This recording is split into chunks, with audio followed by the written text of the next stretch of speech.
இந்த பெரும்பான்மை அதிக இடங்கள் கொண்டிருக்கக்கூடிய கட்சி சட்டமன்றத்திற்குள்ளாக நாங்கள் செல்லும் பொழுது அங்கு நாங்கள் இந்த தற்காலிகமான சபாநாயகர் அமைத்து அனைத்து சட்டமன்ற உறுப்பினரும் பதவியேற்பு செய்து முடித்ததற்கு பிறகாக பெரும்பான்மை நிரூபிப்பதற்கான வாய்ப்பை வழங்க வேண்டும், அதற்கான அவகாசத்தை வழங்க வேண்டும் என்ற ஒரு கோரிக்கையும் அவர்கள் முன்னதாக கொடுக்கப்பட்ட கடிதத்திலே வைத்திருந்தார்கள். அதன் அடிப்படையில் 2 வார காலம் அவகாசம் கோருகிறார்கள் என்ற தகவல் சொல்லப்படுகிறது.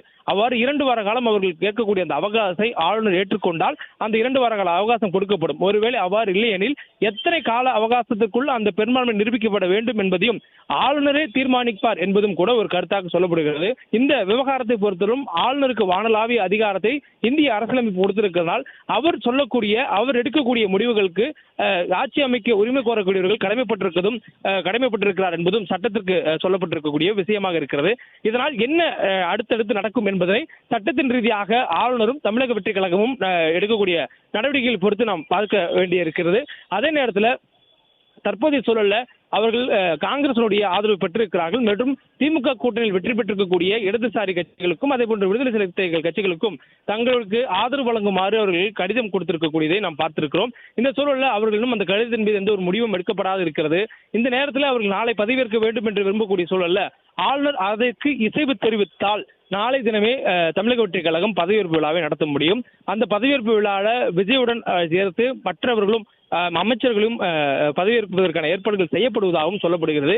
இந்த திட்டமிடல் தமிழக வெற்றிக் கழகத்தினுடைய இந்த திட்டமிடலுக்கு ஆளுநருடைய ஒத்திசைவு மிக முக்கியம். அவர் ஒத்திசைவு கொடுக்கும் பட்சத்தில் இது நடைபெறும். இது ஒரு சினாரியோ. மற்றொரு புறம் ஆளுநர் தங்கள் பதவி பிரமாணம் செய்து வைக்க வேண்டும் என்று எதிர்பார்ப்பதற்கு முன்னதாகவே பெரும்பான்மை இருக்கிறது என்ற ஆதரவு கடிதத்தை தற்பொழுது காங்கிரஸ் கொடுத்திருப்பது போலவே மற்ற கட்சிகளும் தங்களுடைய ஆதரவை தமிழக வெற்றிக் கழகத்துக்கு கொடுக்கிறார்கள் என்ற கடிதத்தை அதிகாரப்பூர்வமாக விஜய் அவர்கள் ஆளுநரிடம் சமர்ப்பிக்கும் பட்சத்தில் அதன் பிறகே தான் பதவி பிரமாணம் செய்து வைக்க முடியும் என்பதையும் கூட ஆளுநரால் சொல்ல முடியும். எனவே ஆளுநர் எடுக்கக்கூடிய முடிவு என்பதனால் இந்த நேரத்தில் ஆளுநரை நேரடியாக விஜய் அவர்கள் சந்தித்திருக்கிறார். அதுவும் குறிப்பாக அவர் இந்த தேர்தல் முடிவுகள் வெளியானது போது பல்வேறு தரப்பிலிருந்தும் விஜய் அவர்களுக்கு வாழ்த்துகள் வந்திருந்தது. அதிலும் குறிப்பாக இந்திய பிரதமர் நரேந்திர மோடி அவர்களும் வாழ்த்து தெரிவித்திருந்தார். அந்த வாழ்த்துக்கு நன்றி தெரிவிக்கும் பொழுதும் தமிழ்நாட்டுடைய மக்களுடைய நலனுக்கு ஒன்றிணைந்து மத்திய அரசும் மாநில அரசும் இணைந்து செயல்படுவோம் என்ற அடிப்படையில் நன்றியை தெரிவித்து விஜய் அவர்கள் பதிவிட்டிருந்தார். இதன் மூலமாக அவருக்கு முழு ஒத்துழைப்பு கிடைக்கும் என்று தமிழக வெற்றிக் கழகத்தினுடைய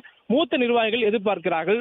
தொடக்கத்திலேயே பிரதமருடன் ஒரு நல்லிணக்கமான ஒரு உறவை பேணக்கூடிய ஒரு மத்திய அரசுடன் நல்லிணக்கமான ஒரு உறவை பேணக்கூடிய ஒரு நிலைப்பாட்டில் தான் தமிழக வெற்றிக் கழகம் இருக்கிறார்கள் என்பதனை அந்த பதிவின் மூலமாக புரிந்து கொள்ளலாம் என்று அரசியல் நோக்கர்கள் சொல்லக்கூடிய கருத்துக்களையும் பார்க்க முடிகிறது. அதே நேரத்தில் இந்த மாதிரியான சூழலில் ஆளுநர் இருக்கக்கூடிய முடிவுகள் என்பது தன்னிச்சையானது என்பதனால் அதன் மீது யாராலும் கருத்தோ அல்லது கட்டுப்பாடுகளோ விதிக்க முடியாத சூழல் இருக்கிறது.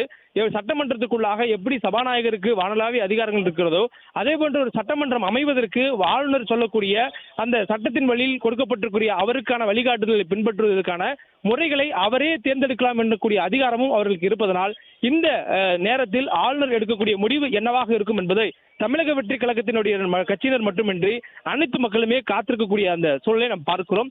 தமிழ்நாட்டினுடைய 17வது சட்டப்பேரவை அமையக்கூடிய இந்த தருணத்தில் இந்த நொடி என்னவாக இருக்கும், அடுத்த நொடி என்னவாக மாறும் என்பதெல்லாம் ஆளுநருடைய முடிவை பொறுத்தே அமையும் என்பது மற்றொரு முக்கியமான கருத்தாக பார்க்கப்படுகிறது. தொடர்ந்து தமிழக வெற்றிக் கழக தலைவர் விஜய் அவர்கள் தற்பொழுது உள்ளே சென்றிருக்கிறார்.